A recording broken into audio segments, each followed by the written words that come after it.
The blast of a shotgun shattered the morning quiet, drawing Micah Nolan's eyes toward the town square where a crowd had gathered, their angry shouts rising like thunder across Lone Pine, Wyoming. The year was 1876, and justice in this dusty frontier outpost often came at the end of a rope rather than the gavel of a judge.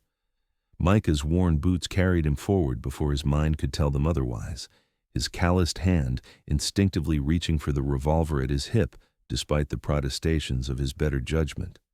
"Hang the witch!" someone shouted from within the mob. "She cursed my cattle." Micah pushed through the throng, his tall frame and broad shoulders making way where mere words would have failed. At the center of the commotion stood a woman, her dress torn and dirty, her copper hair falling in tangles around her face. Blood trickled from a cut on her cheek, but it was the defiance in her eyes that caught Micah's attention, green as spring grass and burning with an intensity that spoke of someone who wouldn't beg for mercy. "What's the meaning of this?" Micah's voice carried the authority of the collar he wore, the white band marking him as Father Nolan to most, though he'd not felt worthy of the title in months. "Stay out of this, Father," Jebediah Walsh spat, his meaty fist wrapped around a length of rope. "This don't concern the church. When an angry mob threatens to take a life in my town, it very much concerns me," Micah replied, stepping between the crowd and the woman. "What crime has she committed?" "She's a witch!" cried Sarah Donovan, her face twisted with grief and anger. "3 of my children are sick with fever, and she was seen gathering herbs near our property the day before." "That makes her a healer, not a witch," Micah countered, feeling the woman's gaze on his back. "My cattle are dying, and my fields won't yield," another voice called out. "Started the day she rode into town." The accusations continued to fly, each more outlandish than the last. Drought, disease, a child's broken arm, all laid at the feet of the stranger. Micah recognized the fear behind their anger. Times had been hard in Lone Pine, with the drought stretching into its second year and the railroad bypassing them for the larger settlement 20 miles north. "I know nothing of curses," the woman finally spoke, her voice surprisingly steady. "I'm a midwife and herbalist, nothing more." "Then why'd you run when we came calling?" Walsh demanded. "Because I've seen what happens when fear takes hold of reason," she answered, her eyes never leaving Micah's face. Micah felt the weight of his own decisions pressing down on him. Since his wife Sarah's death during childbirth the previous winter, he had struggled to maintain his faith while raising their 3 children alone. The church had been understanding, allowing him time to grieve, but he knew his position in Lone Pine hung by a thread. Standing against the town now might sever it completely, but the memory of Sarah's gentle admonitions to always stand for what was right echoed in his mind. "There will be no hanging today," he declared, his hand still resting on his gun. "If this woman has committed crimes, she deserves a proper trial before Judge Wilson when he passes through next month." "My boy might be dead by then," Thomas Reed shouted, pushing forward with murderous intent in his eyes. "Then perhaps you should let her help instead of blaming her for your troubles," Micah suggested, not backing down. "What's your name, madam?"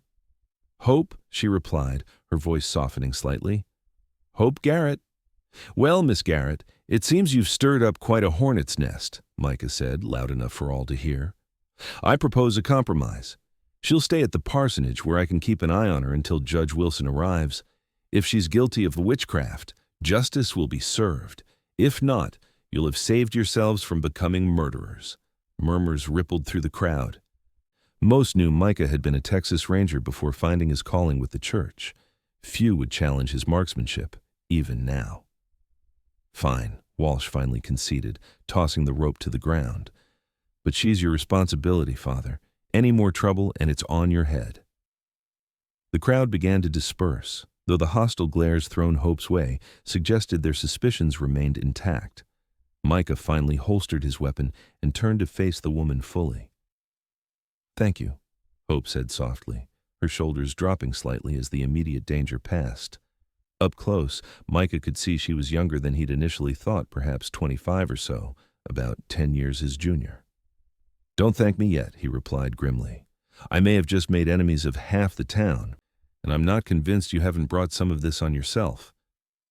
Hope's eyes flashed. By practicing medicine? By helping those who would otherwise suffer? Is that worthy of hanging in your Christian view, Father? I never said that, Micah replied, sighing heavily. But arriving mysteriously in a town plagued by misfortune tends to make folks suspicious. Come on, the parsonage is this way. We should get off the street before someone changes their mind. The walk to the small house beside the white-steepled church was silent and tense. Micah found himself watching Hope's movements, looking for any sign that the townspeople's fears might be justified. But all he saw was a tired, wary woman who walked with the careful gait of someone accustomed to being unwelcome. The parsonage door burst open as they approached, and 8-year-old Emma rushed out, her blonde braids flying behind her. "Papa, you're late for lunch and Matthew won't stop crying." Emma stopped short at the sight of Hope, her curious eyes taking in the stranger's disheveled appearance. "Who are you?" "Emma, this is Miss Garrett. She'll be our guest for a while," Micah explained, ushering them both inside before more questions could follow. The interior of the parsonage revealed the struggles of a single father. Dishes were stacked haphazardly by the washing basin, clothing waited in piles for mending, and the smell of something burning emanated from the kitchen. 4-year-old Luke sat at the table, methodically shredding a piece of bread into a pile, while baby Matthew's cries echoed from the bedroom. "I tried to feed him, Papa, but he wouldn't take the bottle," Emma explained, her small face pinched with worry. "And the stew is burning." Hope surveyed the chaos with a quick glance, then moved toward the stove without asking permission. She lifted the pot, wincing at the scorched bottom, and set it aside. "I can help," she said simply, rolling up her sleeves. "See to your baby. I'll manage here." Micah hesitated, torn between pride and desperation. Matthew's cries grew more insistent, and he finally nodded. "Emma, stay with Miss Garrett. Luke, come with me." By the time Micah returned with a somewhat calmer Matthew in his arms, the kitchen had undergone a transformation. The burning smell had been replaced by the fragrant aroma of herbs, and Hope was ladling what appeared to be a fresh stew into bowls. "I salvaged what I could and added some of my own supplies," Hope explained, not meeting his eyes. "Your pantry is nearly empty, Father Nolan." The observation stung, though it wasn't intended as a criticism. With Sarah gone, keeping the children fed had become increasingly difficult. His clerical salary barely covered essentials, and his own meals had grown smaller to ensure the children had enough. "We manage," he said stiffly, sitting at the table with Matthew still fussing in his arms. "Emma, say grace." The meal that followed was the first truly satisfying one they had had in weeks. Hope's additions to the stew, wild onions, some kind of tubers, and herbs Micah couldn't identify, transformed the watery gruel into something flavorful and hearty. Even Luke, who had become increasingly picky since his mother's death, cleaned his bowl. "He's colicky," Hope observed as Matthew continued to squirm in Micah's arms between bites. "And I suspect he's not getting enough from that bottle formula. Goat's milk would be better, with a touch of chamomile." "We don't have a goat," Emma announced. "Mrs. Wilson down the street does, but she says we already owe her too much." Micah shot his daughter a warning look, embarrassment coloring his face. "Emma, that's enough." "I meant no offense," Hope said quietly. "I only wish to help. May I?" She held out her arms for the baby. Reluctantly, Micah handed Matthew over, watching carefully as Hope cradled him against her shoulder. Her hands moved in gentle circles on the baby's back, and she hummed a soft melody that seemed to soothe his fussing almost immediately. "You have experience with children," Micah observed. Hope nodded, a shadow passing across her face. "I was training to be a midwife in Boston before circumstances brought me west." "What circumstances?" Micah pressed, Hope's expression closed. "The same that bring many west, Father. A fresh start." The evasion was clear, but Micah didn't push. Everyone in Lone Pine had a past they preferred not to discuss, himself included. His transformation from Texas Ranger to man of God had raised many eyebrows, and few knew the full story of the violence that had driven him to seek redemption. "Where will Miss Garrett sleep, Papa?" Emma asked, breaking the tense silence. "I can make up a pallet in here," Hope offered quickly. "I've slept in far worse places." "No," Micah decided. "You'll take my room. I'll sleep out here." "But it's not up for debate, Miss Garrett. You're under my protection, but also my supervision. I won't have the townspeople saying I treated you improperly." Hope looked like she wanted to argue but thought better of it.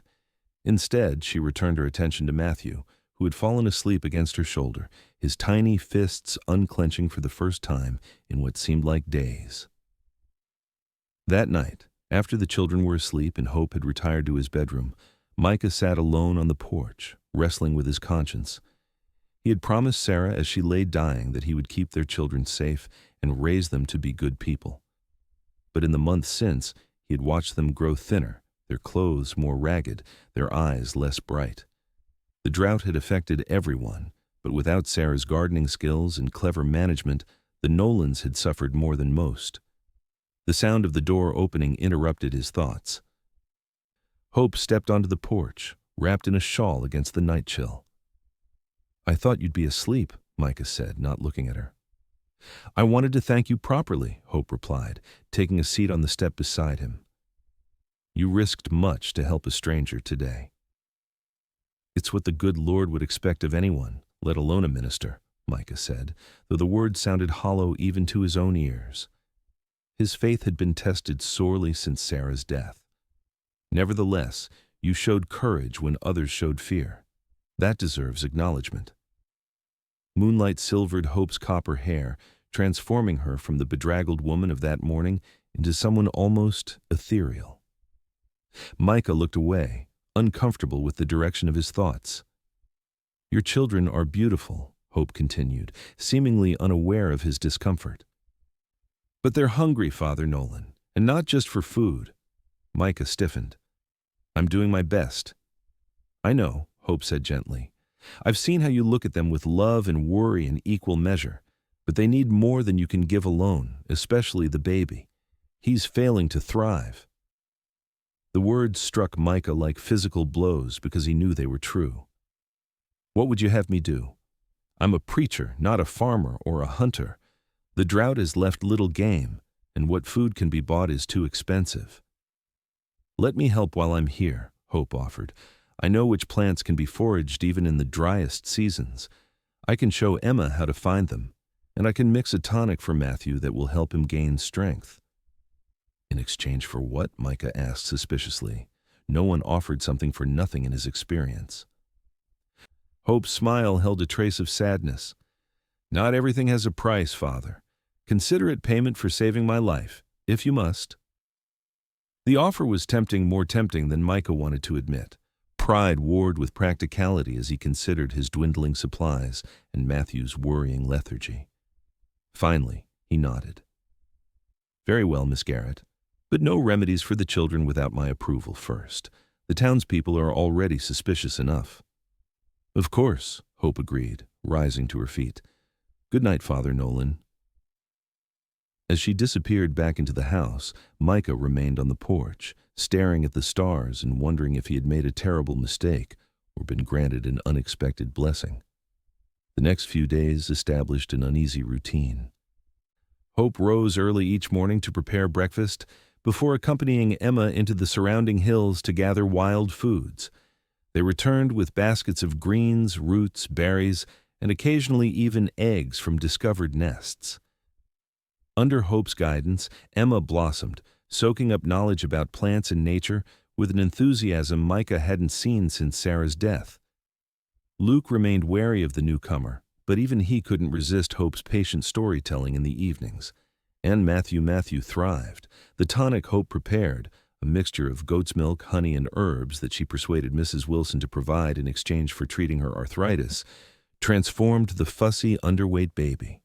His cheeks filled out, and his cries lessened to normal infant demands rather than the desperate wails of before. The transformation in his household was not lost on the townspeople. Whispers followed Micah through town, some suggesting Hope had bewitched him and the children, others wondering if perhaps they had been too hasty in their judgment. Micah ignored them all, though he noticed fewer parishioners attending Sunday service. They'll come around, Hope assured him after a particularly sparse congregation. Fear makes people behave irrationally, but most have good hearts underneath. You're more forgiving than I would be in your position, Micah observed as they walked home from the church. Ahead of them, Emma skipped along holding Luke's hand, while Matthew slept contentedly in Micah's arms. Hope shrugged. I've faced worse than suspicious looks, Father Nolan. At least no one is trying to hang me anymore. Micah, he corrected her. If we're to share a roof for several more weeks, you might as well use my name. Hope glanced at him, surprise evident in her green eyes. Micah, then. And I suppose you should call me Hope. The simple exchange felt significant somehow, as if a wall had been lowered between them. Over the past week, Micah had found himself watching Hope with the children, admiring her gentle patience and practical wisdom. She moved through the world with a quiet confidence that reminded him of Sarah, yet was entirely her own.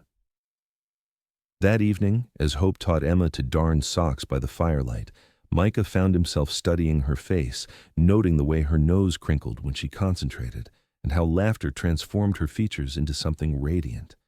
When she caught him staring, he quickly looked away, unsettled by the warmth that had crept into his chest. Papa, Hope says she can teach me to make medicine too, Emma announced. Can she stay with us forever? The innocent question hung in the air between the adults.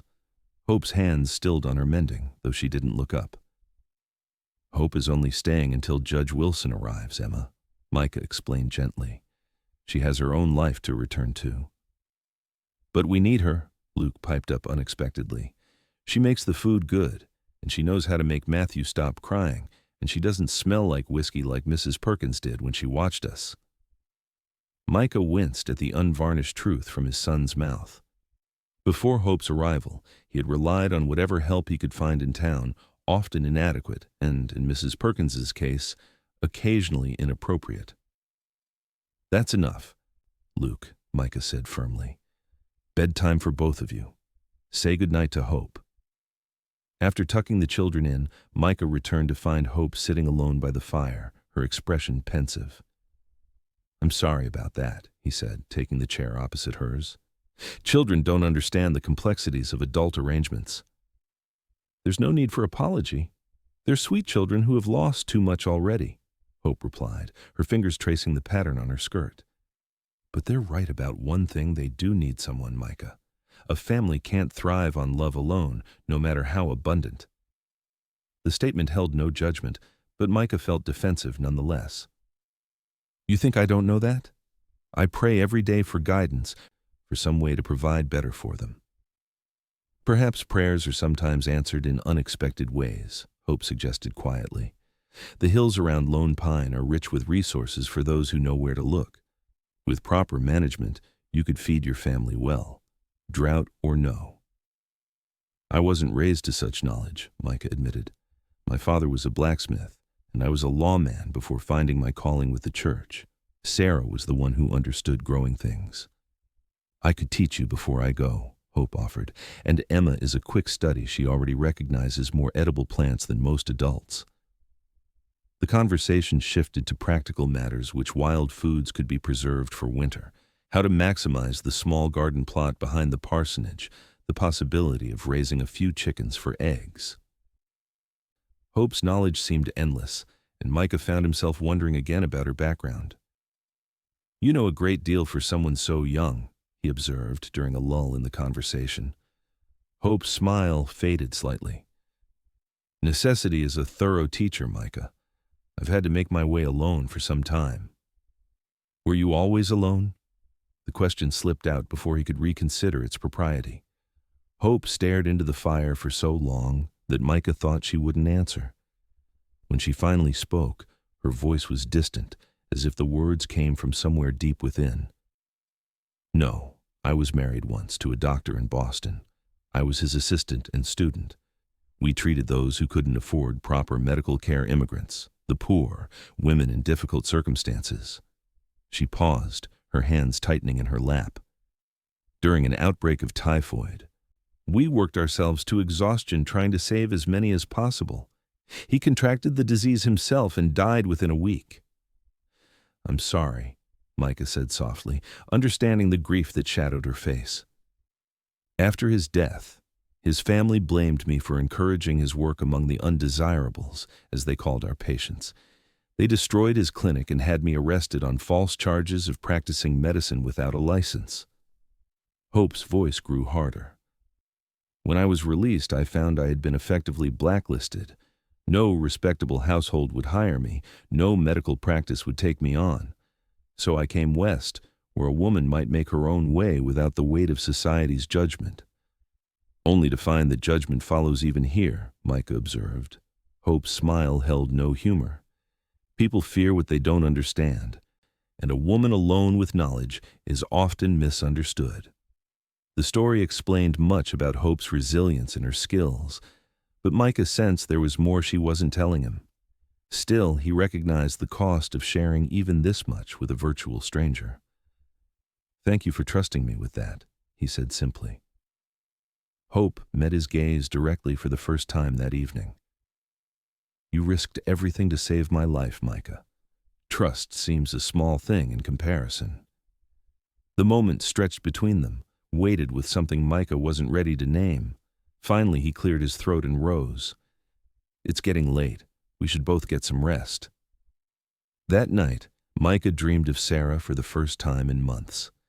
In the dream, she stood in their garden, healthy and smiling as she had before the difficult pregnancy that took her life. She beckoned to him, but when he approached, her face transformed into Hope's, her green eyes questioning and uncertain. He woke with a start, guilt and confusion warring in his mind. It felt like betrayal to think of another woman when Sarah had been gone less than a year. Yet he couldn't deny the growing warmth he felt in Hope's presence, the way his spirits lifted when she entered a room, how the house felt more like a home with her in it.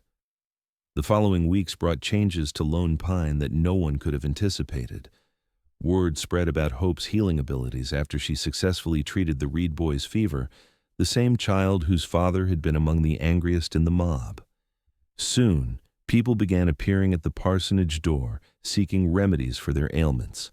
Most came furtively at first, ashamed to be seeking help from the supposed witch, but results spoke louder than rumors.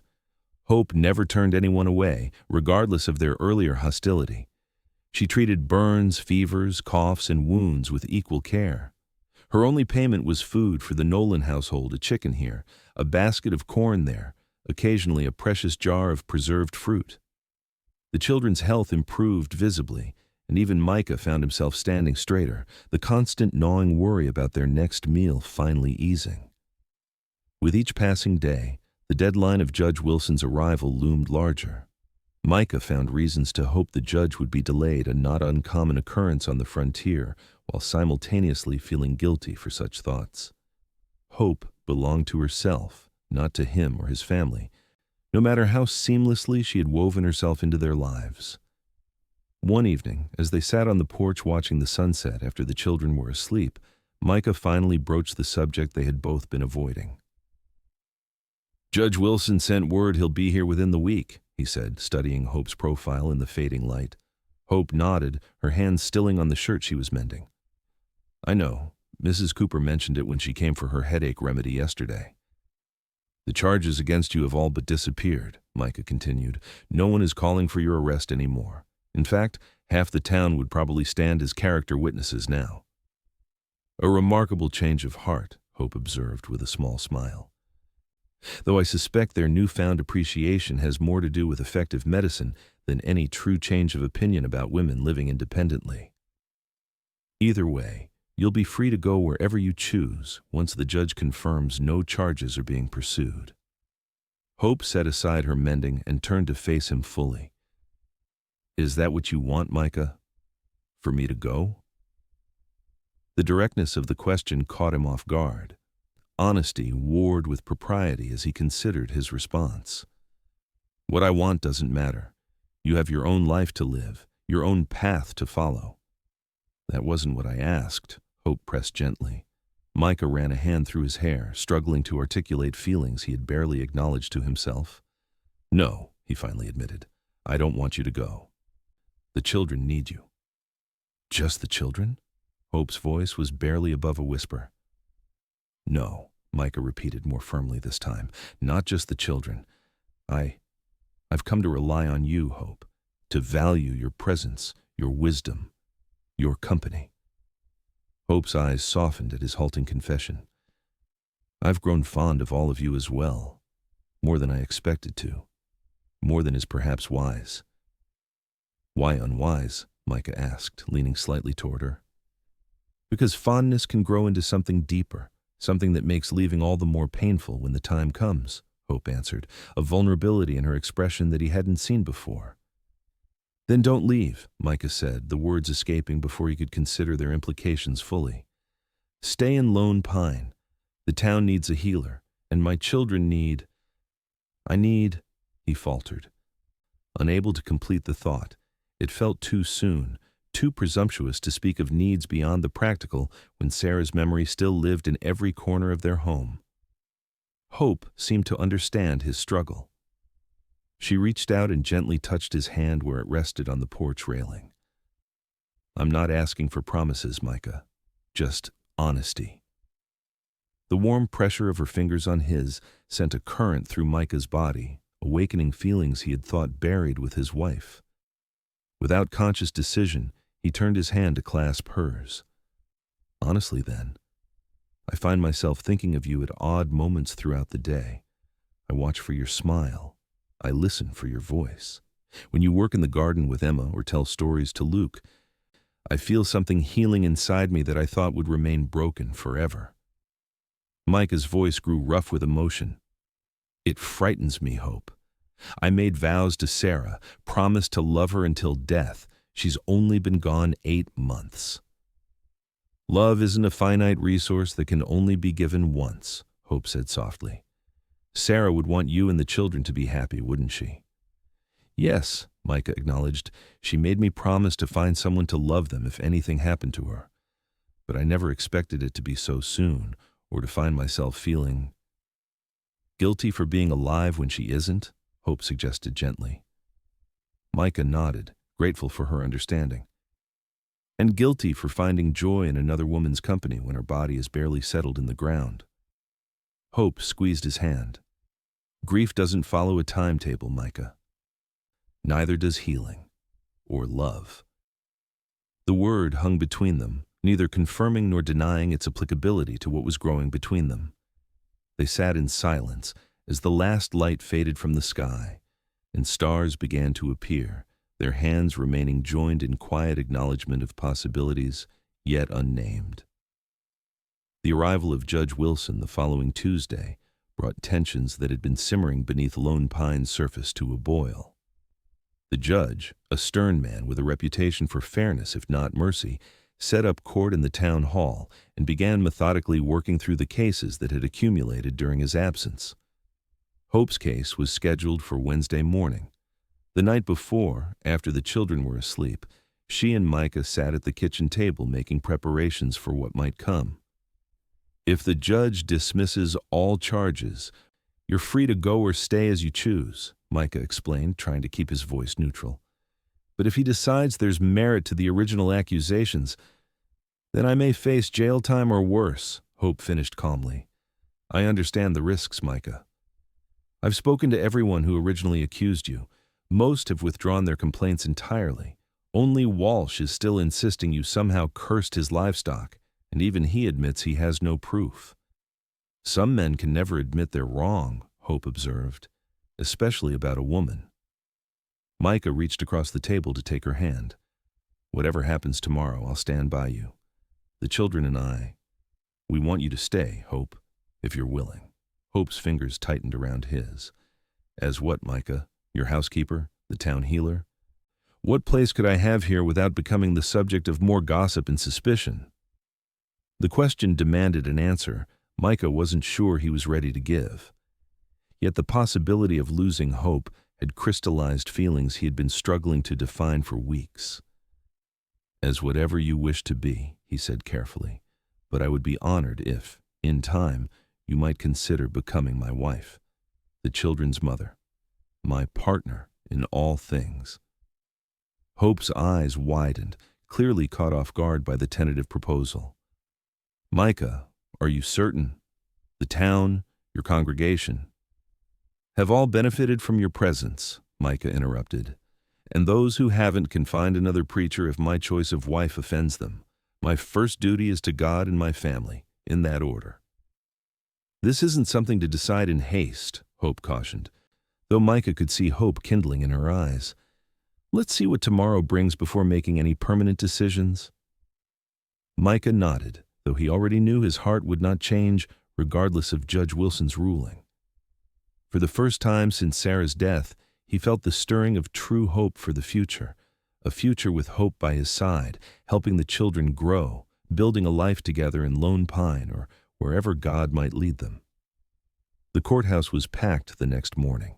It seemed every resident of Lone Pine had found a reason to attend the proceedings, from genuine concern to simple curiosity. Hope sat beside Micah in the front row, her back straight and her expression composed despite the whispers that followed their entrance. Judge Wilson called the session to order with a sharp rap of his gavel.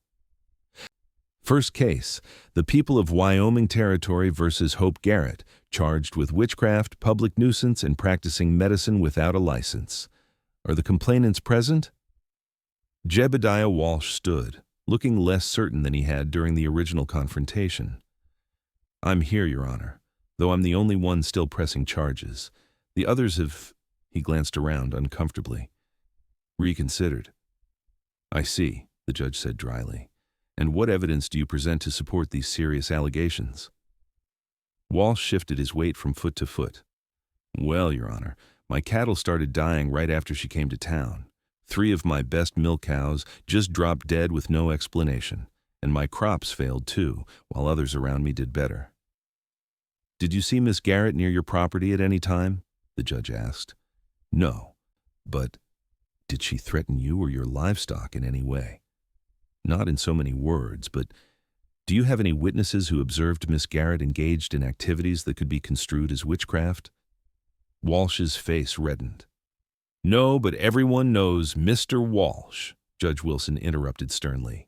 This court deals in facts, not conjecture or superstition. Do you have any factual evidence linking Miss Garrett to your misfortunes? No, Walsh finally admitted sullenly. The judge turned his attention to Hope. Miss Garrett, would you rise and approach the bench?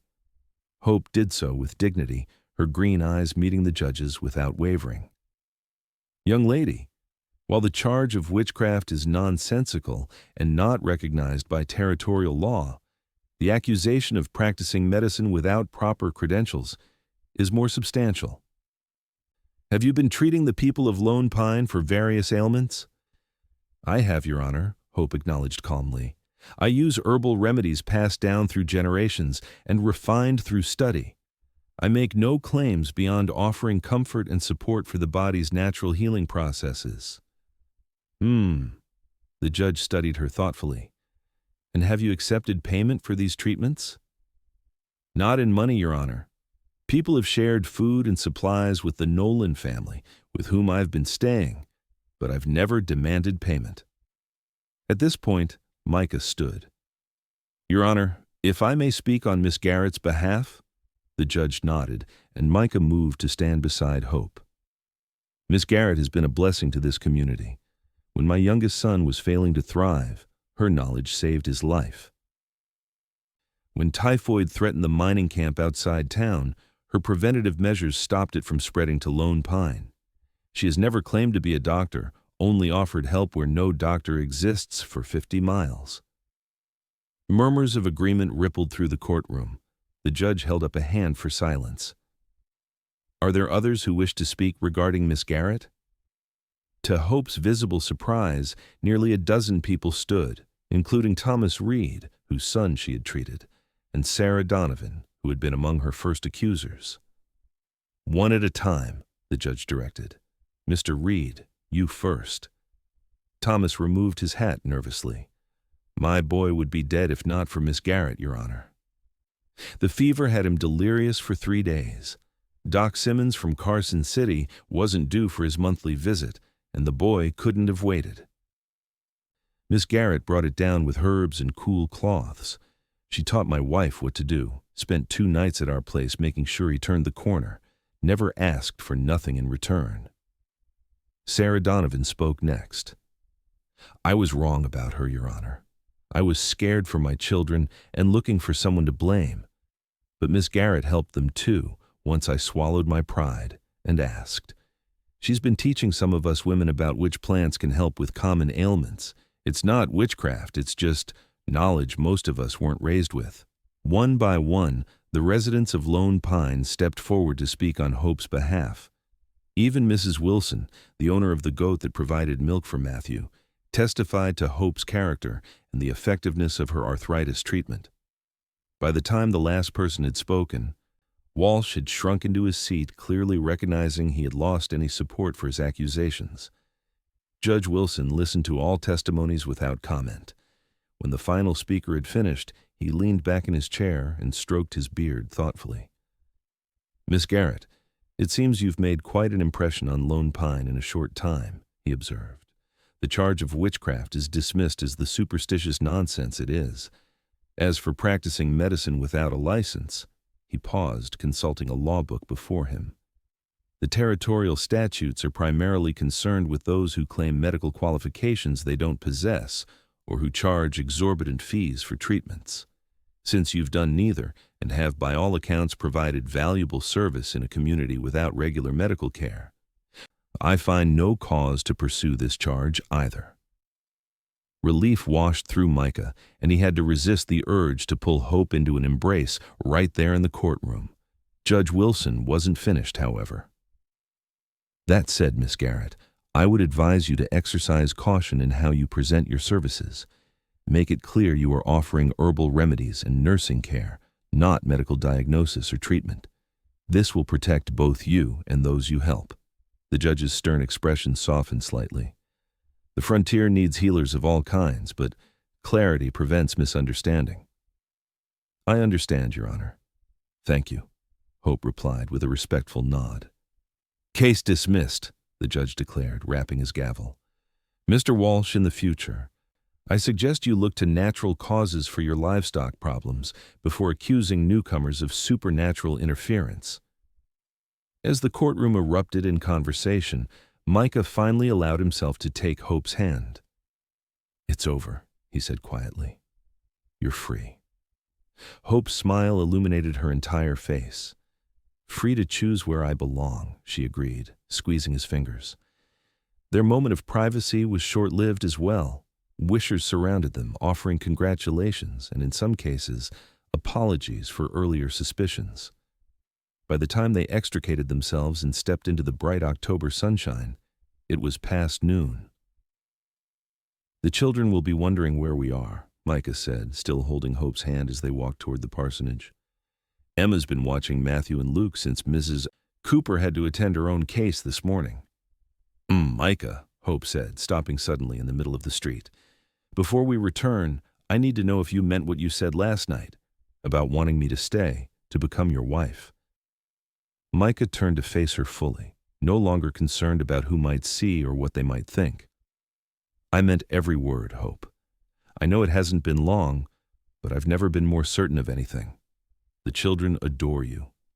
The town respects you. And he took a deep breath, finally allowing himself to speak the truth that had been growing in his heart. I love you, Hope Garrett, not in the same way I loved Sarah that was its own complete love. But my heart has room for this new love, different, but just as true. Hope's eyes filled with tears, but her smile never faltered. I love you too, Micah Nolan. I never expected to find love again after losing James. I certainly never expected to find it while being rescued from a lynch mob. She laughed softly at the absurdity of their beginning. But I can't imagine being anywhere but here, with you and the children now. Micah wanted nothing more than to kiss her in that moment, but propriety held him back. They were, after all, standing in the middle of Lone Pine's main street in broad daylight. Instead, he lifted her hand to his lips and pressed a gentle kiss to her knuckles. Then say you'll marry me, Hope. Not someday, not when enough time has passed, but soon. The children need a mother, and I need a wife, not a housekeeper or a helper, but a partner to share my life with." "Yes," Hope whispered, her voice catching. "Yes, I'll marry you, Micah." The news of their engagement spread through Lone Pine almost faster than they could tell people themselves. Most reactions were positive, though a few of Micah's more conservative parishioners expressed concern about the hasty nature of the match and Hope's somewhat mysterious background. But as the weeks passed and preparations for a December wedding took shape, even the most reluctant townsfolk came to accept the inevitability of the union. The transformation of the Nolan household during this period was remarkable to behold. Under Hope's guidance, the parsonage garden was expanded to include herbs and vegetables that could withstand Wyoming's harsh climate. She taught Emma to preserve foods for winter, showed Luke how to care for the 3 chickens they acquired from the Coopers, and continued to nurse Matthew into a sturdy, cheerful baby. Micah found himself falling more deeply in love with Hope each day, not just for her practical contributions to their survival, but for the way she approached life with both wisdom and wonder. She saw beauty in places he had overlooked, found solutions where he saw only problems, and never lost her compassion even when faced with the worst of human nature. The wedding took place on Christmas Eve, with Judge Wilson returning to Lone Pine specifically to perform the ceremony. The small church was decorated with evergreen boughs and candles, filling the space with a fragrance that reminded Micah of new beginnings even in the depth of winter. Hope wore a dress of deep blue that Mrs. Wilson and Sarah Donovan had helped sew, with Emma's carefully embroidered handkerchief tucked into her sleeve as something borrowed. Matthew, now a healthy 8-month-old, was held by Mrs. Cooper, while Emma and Luke stood proudly beside their father and his bride. When Judge Wilson pronounced them husband and wife, Micah finally allowed himself the kiss he had been restraining for weeks. Hope's lips were warm and yielding beneath his, promising a future neither of them had expected, but both now embraced wholeheartedly. The celebration afterward filled the town hall with laughter and music, as Lone Pine turned out to congratulate the new family. Even Jebediah Walsh made an appearance, grudgingly admitting that perhaps he had been hasty in his judgment when Hope immediately offered advice about preventing winter parasite infections in his remaining cattle. Later that night, after the children were asleep in their beds, Luke and Emma having stubbornly refused to stay with the Coopers, despite the newly married couple's awkward attempts to arrange some privacy, Micah and Hope finally found themselves alone in what was now their bedroom. "Are you happy, Mrs. Nolan?" Micah asked as Hope unpinned her hair, letting it fall in copper waves down her back. "Happier than I ever thought possible again," she answered, turning to face him. "Are you certain you're ready for this, Micah? For us?" The question held layers of meaning beyond the immediate moment. Micah crossed the room to take her in his arms, all hesitation finally banished by the certainty of their commitment to each other. "I am ready for everything with you, Hope," he whispered against her hair. "For tonight, for tomorrow, for all the days God grants us together." The months that followed brought both joy and challenges to the newly formed Nolan family. Winter in Wyoming was never easy, but with Hope's knowledge of food preservation and Micah's renewed energy for his ministerial duties, they managed better than many in Lone Pine. Spring brought new life to the expanded garden and to Hope herself as she discovered she was expecting a child of her own. The news was met with mixed reactions from the children. Emma was thrilled at the prospect of a new sibling. Luke was ambivalent, and Matthew, too young to understand, simply continued his cheerful exploration of the world around him. Micah found himself torn between joy and fear, remembering all too vividly how childbirth had taken Sarah from him. But Hope approached her pregnancy with the same practical wisdom she brought to everything, combining her herbal knowledge with the best medical advice available when Doc Simmons made his rounds. "This baby will be fine, and so will I," she assured Micah when she caught him watching her with worried eyes. "I've attended dozens of births, Micah. I know what to watch for, what precautions to take." As Hope's belly grew round with their child, Micah marveled at the completeness of his healing. The grief for Sarah would always remain a part of him, but it no longer dominated his days or haunted his nights. Instead, he found himself looking forward with anticipation to the future. They were building a future that had seemed impossible in those dark days after Sarah's death, when he had feared his children might not survive, let alone thrive. In late October, almost exactly a year after Hope had first arrived in Lone Pine, she gave birth to a healthy son they named James Thomas Nolan James, after Hope's first husband, and Thomas after the biblical doubter who ultimately found faith. As Micah held his newborn son while Hope rested, Emma crept into the bedroom, her eyes wide with wonder. "He's so tiny," she whispered, gently touching the baby's finger. "Was I that small?" "Even smaller," Micah told her with a smile. "You were born early and could fit in one of my hands." "Hope says I'm going to be a healer like her someday," Emma confided, looking at her stepmother with admiration. "She says I have a gift for knowing which plants help people." "She's right," Micah agreed. "You have a special gift, Emma, just like Hope has a gift for healing. And Luke has a gift for working with animals, and Matthew has a gift for making everyone smile." "What's your gift, Papa?" Emma asked, leaning against his side. Micah considered the question thoughtfully. "I think perhaps my gift was recognizing Hope for who she truly was when others couldn't see past their fears, and being brave enough to let love into our lives again when it seemed easier to close ourselves off from the world." "I'm glad you did," Emma said simply. "We would have been so hungry without Hope." The innocent observation struck Micah with its profound truth. They would have been hungry indeed, not just for food, but for the warmth and healing Hope had brought into their broken family. A woman he had saved from an angry mob had, in turn, saved them all from a starvation of body and spirit. As if sensing his thoughts, Hope opened her eyes and smiled at him across the room, reaching out her hand in invitation. Micah joined her on the bed, careful not to disturb the sleeping infant, with Emma settling against his other side. "I think," Hope said softly, "this is what people mean when they talk about God's mysterious ways. All the pain and loss, all the journeys and wrong turns, somehow leading exactly where we needed to be." Micah pressed a gentle kiss to her forehead. If this is where all roads were leading, then every step was worthwhile. Outside their window, the first snow of winter began to fall on Lone Pine, covering the town in a blanket of pristine white. But inside the parsonage, warmth and plenty had replaced cold and hunger. The family that had once teetered on the edge of despair now overflowed with love and hope, appropriately named and abundantly given. In the years that followed, the story of how Father Nolan saved a supposed witch from hanging, only to have her save his family from starvation, became something of a legend in Wyoming territory. Some told it as a romance, others as a parable about judgment and mercy.